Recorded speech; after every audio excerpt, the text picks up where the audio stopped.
안녕하십니까. 오늘은 21년 이후 올해 3월이 최고의 거래량이 되지 않을까, 이런 주제로 한번 이야기를 해보려고 합니다.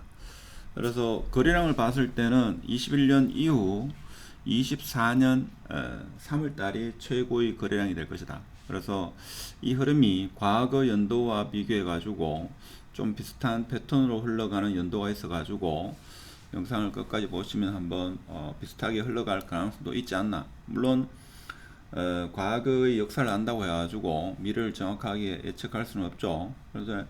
그런데 전반적인 방향성으로 봐서는 이제 거래량은 많이 살아날 가능성이 크다. 뭐 대체적으로 하는 이야기가 총선 이후에 어떠한 정책이 나오느냐에 따라 가지고 거래량이 더 늘 수도 있고 보합 상태를 유지할 수 있다, 뭐 이런 의견도 있습니다만은 저는 개인적으로 앞으로는 거래량이 많이 늘어날 거다, 이런 생각을 해봅니다. 뭐 그렇게 생각하는 근거는 금리라든지 입주 물량, 그리고 미분양이 감소 추세에 있죠. 그렇다 보니까 거래량은 좀 늘 거다. 그래서 뭐 2019년 이후 데이터를 한번 쭉 봤습니다. 여기 19년도입니다. 19년도는 비교적 거래가 많이 이루어졌죠. 그래서 2,000건 이상 되는 거 1년 중에 2개월을 빼고 2019년도에는 2,000건이 넘었는 10달 정도, 10개월 정도가 2,000건 이상이었다. 2020년도 가장 뜨거웠죠. 2020년도 보면 1년 동안 2,000건이 안 되는 적이 없었고 2,300건 이하도 없었다. 그래서 본격적인 상승은 제가 볼 때는 5월달, 6월달 이때부터 본격적인 상승세가 일반 시민들이 느끼는 그런 상승세가 오지 않았나 싶은 생각이 들고, 물론 일반 시민들이 느끼는 것은 제가 볼 때는 6월달보다는 한 8월달, 7월달, 8월달 이때 사람들이 많이 느꼈죠. 그래서 6월달부터 12월달까지가 보통 일반적인 거래량이 한 2배 정도, 평균 내면 한 2배 가까이 되지 않겠나. 그래서 이때가 가장 뜨거웠고, 그 다음에 21년은 20년도에 대구 전 지역이 규제 지역으로 묶임에 따라 가지고 거래가 급감하는, 그래서 21년도에는 1월 달만 2,000건이 넘었고 나머지 모든 달에는 2,000건이 안 됐습니다. 그리고 22년도가 보면 가장 거래가 없던 1,000건 이상 되는 날이 5월달이 1,000건 이상이 되었고 나머지는 1,000건이 되지 않는 가장 어려운 시기. 그렇지만 실질적으로 가격은 23년도, 22년도 말, 23년도 초가 가장 저점했다, 그런 이야기 하죠.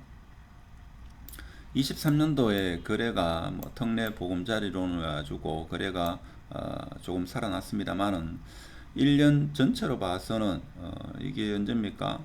6, 7, 8월달, 9월달 이때가 2,000건이 넘었다 이거죠. 그 외의 달은 2,000건이 넘은 달이 없었다 이거죠. 근데 드디어 24년도 같은 경우에는 지금 1월달, 2월달, 3월달이죠. 1786건입니다. 이렇게 되면 제가 볼 때는 21년도 이후에 드디어 한 2100건을 넘어서지 않겠는가.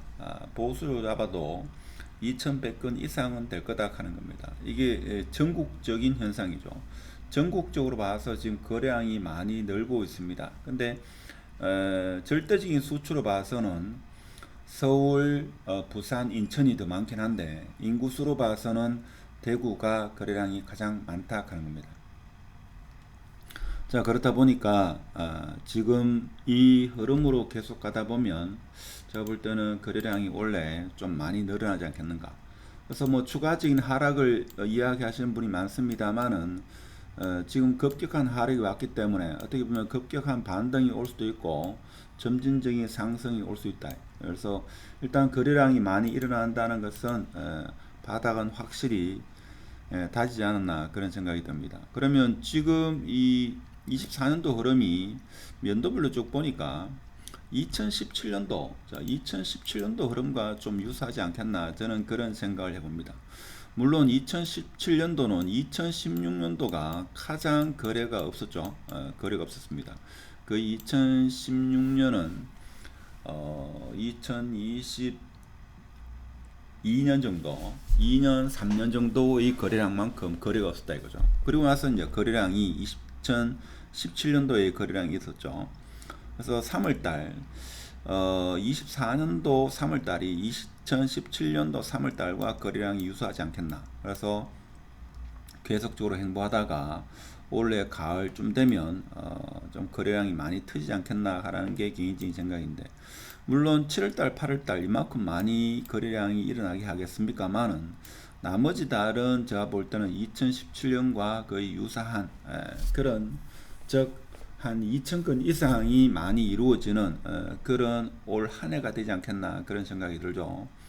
그래서 사실 아파트는 반등을 확인하고 매수하라 뭐 이런 격언도 있습니다만은, 요즘에는 워낙 정보의 속도가 많이 빠르기 때문에 각자 판단하셔야 되고, 최근에 수성구 범아이파크의 분양 열기가 조금 뜨겁긴 합니다만은, 수성구는 아무래도 학군이죠.